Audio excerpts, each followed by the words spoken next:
Noong clarificatory hearing mga kababayan, noong March 25, natatanging si Rufus Rodriguez lang ang palaging nag-uupos o nag-u-object sa mga motion ng mga kasamahan niyang mababatas na kasapi sa Committee on Justice.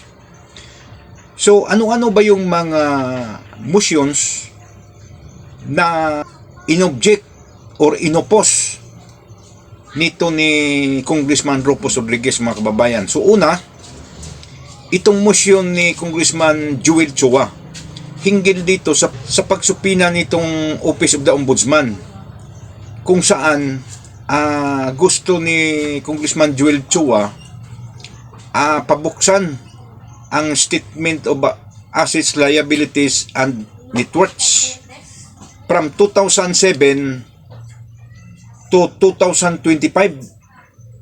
So, inobject ito ni Rufus Rodriguez. Ang dahilan ni Congressman Rodriguez is ang nakasaad sa impeachment proceedings umano ay during the incumbency. So, ibig sabihin, mag-umpisa ang mga impeachment complaint sa isang impeachable officer during his term as an impeachable officer. So, from 2007 to 2021, hindi pa siya Vice President niyan.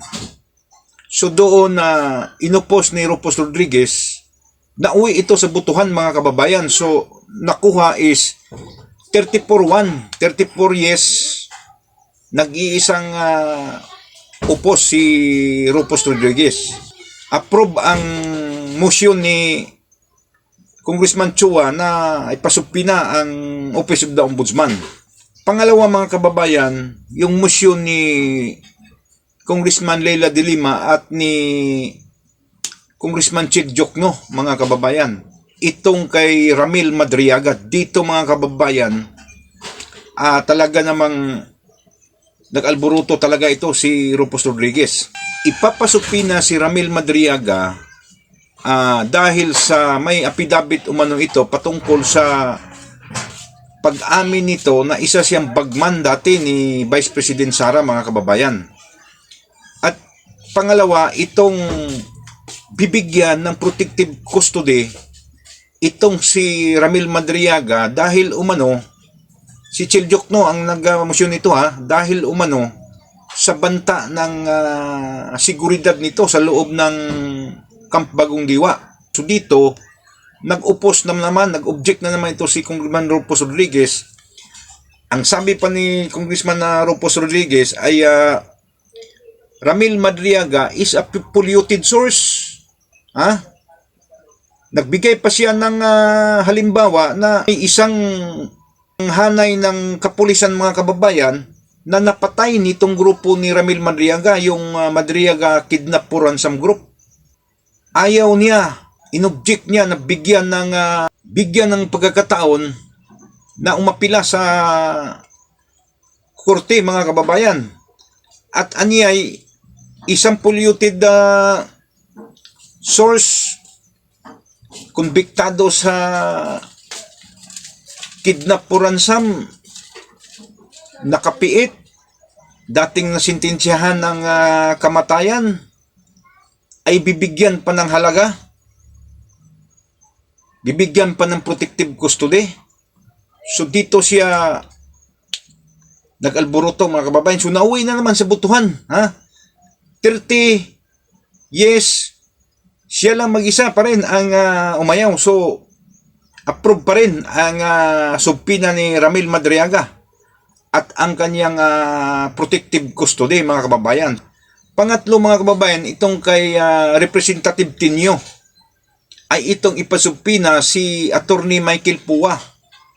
Ito si Attorney Michael Pua mga kababayan, ito yung dating spokesperson ni Vice President Sara sa Department of Education at ngayon ay kasalukuyang kasama sa legal counsel niya. Umalma or nag-object ito si Congressman Rodriguez dahil wala namang maipakitang rason or ebidensya na nagdadawit nito ni Attorney Michael Pua na may kinalaman sa confidential fund. So hinahanap niya kung mayroon ba kayong maipakitang ebidensya na talagang kasabwat or may kinalaman ito sa Michael Pua dito sa Confidential and Intelligence Fund ni Vice President Sara sa Department of Education. Subalit, nauwi sa butuhan, talo pa rin siya, pero tatlo na sila, may kumampi na sa kanyang dalawa, mga kababayan. 34-3-0. So, maimbitahan or masupina ito si Michael Pua. So, itong pang-apat, mga kababayan, ay kay Congressman Leila de Lima pa rin. Ito pa rin, kaugnay pa rin sa Confidential and Intelligence Fund. Dito naman sa Commission on Audit, KUA, ipapasupina ang KUA para dito sa busisihin itong Confidential and Intelligence Fund ni Vice President Sara sa DepEd noong DepEd Secretary pa siya. Ang argumento nito ni Congressman Rufus Rodriguez, mga kababayan, sa tingin ko, in my own opinion, lahat ay makatwiran. Lahat ay makatwiran, mga kababayan. Kung napanood ninyo yung live coverage noon, lahat makatwiran. Ang problema nga lang ay wala siyang katuwang. Siya lang mag-isa. Lahat ay pinagtulong-tulungan siya. Pero ang kanyang mga oposisyon, ang kanyang mga objection, lahat ay mga, sa tingin ko, nasa due process eh. Kagaya dito, na ipapasupina ang Commission on Audit para busisihin, para kalkalin itong dokumento na maugnay ang Confidential and Intelligence Fund sa DepEd. Ang stand ni Rufus Rodriguez dito, mga kababayan, ay hindi impeachable officer ang Department of Education Secretary eh. Ang contest naman sa mga prosecution panel is the Department of Education Secretary and the Vice President is the same person. Isa lang. So nauwi na naman sa butuhan, mga kababayan. At ganun pa rin, talo pa rin siya. 29-1. 29 ang yes, 1 lang ang object. At itong pangatlo, itong matindi, itong kay Ridon, na talagang bakbakan talaga sila ng gusto. Itong papasupinahan ni Terry Ridon ang lahat ng mga companies, entities na involved or pagmamay-ari ng mag-asawang Carpio, itong si Vice President Sara at ang kanyang asawang si Atty. Mans Carpio, ipapasubpina at busisihin lahat ng mga statement of assets, liabilities, and net worth, at saka yung sa Secretaries and Exchange Commission, sa BIR, lahat ng mga income nila from 2007 to 2024, mga kababayan. So dito na naman, nagkumbati na naman sila ni Ridon. Ang sabi ni Congressman Rodriguez, hindi tayo pwedeng magsupina ng law firm.